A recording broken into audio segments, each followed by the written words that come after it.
کبھی آپ نے سوچا ہے کہ ہماری ساری باغ دوڑ، دن رات کی محنت، یہ تھکن، یہ بے چینی آخر کس کے لیے ہے؟ صرف رزق کے لیے، نصیب کی تلاش کے لیے۔ لیکن عجیب بات یہ ہے کہ رزق اکثر دروازے بند کر لیتا ہے اور نصیب چہرہ موڑ لیتا ہے۔ ہم سوچتے ہیں شاید محنت کم تھی یا دعا کم تھی، مگر اصل حقیقت کچھ اور ہے۔ اصل راز یہ ہے کہ رزق اور نصیب کے پیچھے وہ طاقت ہے جسے بہت کم لوگ جانتے ہیں، اور وہ طاقت ہے درود پاک۔ حضرت واصف علی واصف رحمت اللہ علیہ فرماتے ہیں، برکت محنت میں نہیں، نظر کرم میں ہے، اور یہ نظر کرم درود سے ملتی ہے۔ کیا خوبصورت بات ہے۔ ہم سمجھتے ہیں کہ زیادہ محنت کریں گے تو زیادہ کما لیں گے، لیکن واصف صاحب فرماتے ہیں اصل دروازے محنت سے نہیں، درود سے کھلتے ہیں۔ مولانا رومی رحمت اللہ علیہ کہتے ہیں، جب دل بکھر جائے تو اسے جوڑنے کے لیے صرف ایک نام کافی ہے، محمد صلی اللہ علیہ وآلہ وسلم کا نام۔ یعنی درود وہ رشتہ ہے جو ٹوٹے ہوئے دل کو جوڑ دیتا ہے، بند قسمت کو جگا دیتا ہے، اور سوئی ہوئی تقدیر کو بیدار کر دیتا ہے۔ ایک بزرگ کا واقعہ ہے، وہ کہتے ہیں میں نے برسوں محنت کی مگر سکون نہ ملا۔ پھر ایک دن ایک مرشد نے کہا، بیٹا ہر روز 100 مرتبہ درود شریف پڑھا کرو۔ میں نے معمول بنایا، پھر کیا تھا، جہاں دروازے بند تھے وہاں سے رزق بہنے لگا۔ بھائیو سوچے ذرا، اگر چابی غلط ہو تو دروازہ کھلتا ہے؟ ہم ساری زندگی حرص کی چابی، دنیا داری کی چابی، تعلقات کی چابی آزماتے رہتے ہیں، لیکن اصل دروازہ تب کھلتا ہے جب ہم درود پاک کی چابی استعمال کرتے ہیں۔ واصف صاحب فرماتے ہیں، جو درود پڑھتا ہے وہ صرف کلمات نہیں پڑھتا، وہ اپنی تقدیر کے تالے توڑتا ہے۔ کتنی زبردست بات ہے۔ درود صرف زبان کا ذکر نہیں بلکہ تقدیر کے دروازے کھولنے کی کنجی ہے۔ ہزاروں درود ہیں لیکن کچھ درود خاص ہیں۔ درود ابراہیمی جو ہم نماز میں پڑھتے ہیں یہ رزق کی کشادگی کا سبب ہے۔ درود تاج یہ دل کی گہرائی سے پڑھا جائے تو نفس کے طوفان کو خاموش کر دیتا ہے اور نصیب کو جگا دیتا ہے۔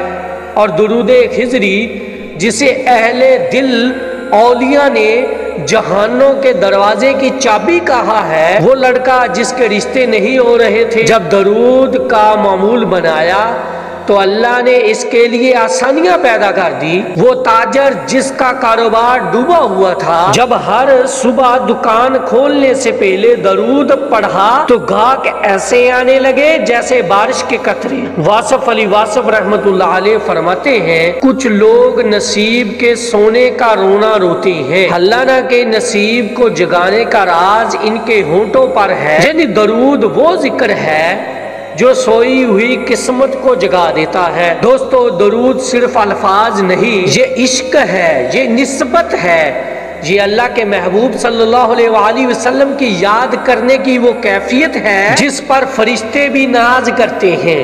جب بندہ درود پڑھتا ہے تو اس کا دل آسمان کی طرف پرواز کرتا ہے۔ واصف علی واصف صاحب فرماتے ہیں، درود وہ راستہ ہے جو بندے کو محبوب تک اور محبوب کے ذریعے خالق تک لے جاتا ہے، اور جب خالق راضی ہو جائے تو رزق بھی وسیع ہو جاتا ہے اور نصیب جگمگا اٹھتا ہے۔ صبح اٹھتے ہی 11 مرتبہ درود ابراہیمی پڑھیں، ہر نماز کے بعد کم سے کم 10 مرتبہ درود شریف پڑھیں، جمعے کے دن عشق کے ساتھ درود تاج پڑھیں، اور کبھی تنہائی میں دل سے 100 مرتبہ درود شریف پڑھ لیا کریں۔ لیکن یاد رکھیں یہ عمل صرف گنتی کے لیے نہیں بلکہ دل کی کیفیت کے ساتھ ہونا چاہیے۔ درود شریف دل کو سکون دیتا ہے، گناہوں کی معافی کا ذریعہ ہے، اور جب دل مطمئن ہو جاتا ہے تو محنت میں لگن پیدا ہوتی ہے۔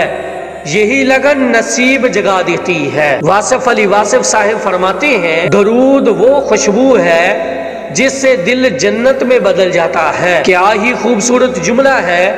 درود وہ خوشبو ہے جو دل کو معطر کر دیتا ہے اور زندگی کو روشنی سے بھر دیتا ہے۔ میرے عزیزوں، بھائیوں اور بہنوں، اگر آپ کے گھر میں تنگی ہے، کاروبار نہیں چل رہا، رشتے نہیں ہو رہے یا دل کا سکون چھین لیا گیا ہے تو درود شریف کو آزما کر دیکھیے، انشاءاللہ تعالی آپ کی زندگی میں وہ روشنی اترے گی جو کبھی بوجھ نہ سکے گی۔ آئیں سب مل کر پڑھتے ہیں اللہم صلی علی سیدنا محمد وعلی آل سیدنا محمد وبارک وسلم۔ اے اللہ ہمیں درود پاک کی لذت دے، ہمارے رزق میں برکت دے، ہمارے نصیب کو جگا دے اور ہمیں اپنے محبوب صلی اللہ علیہ وآلہ وسلم کی قربت نصیب فرما۔ اے رب کریم، اے زمین اور آسمان کے مالک، اے دلوں کے حال جاننے والے، اے گناہوں کو بخشنے والے،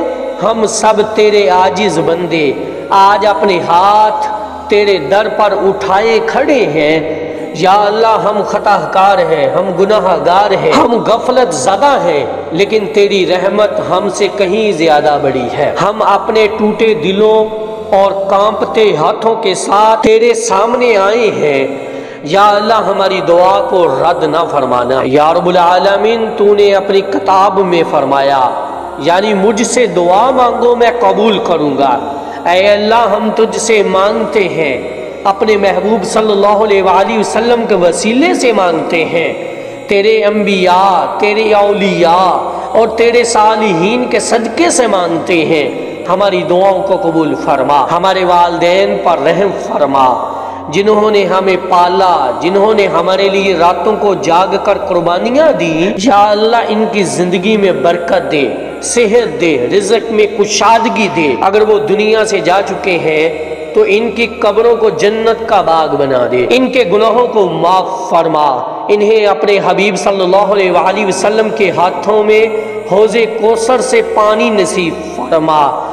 ہمارے بہن بھائیوں کو ایمان کی دولت دے، محبت عطا فرما، گھروں میں سکون اور الفت عطا فرما۔ جن بہنوں کے رشتے رکے ہوئے ہیں یا اللہ ان کے نصیب کو جگا دے، ان کے لیے نیک صالح اور دیندار رشتے عطا فرما۔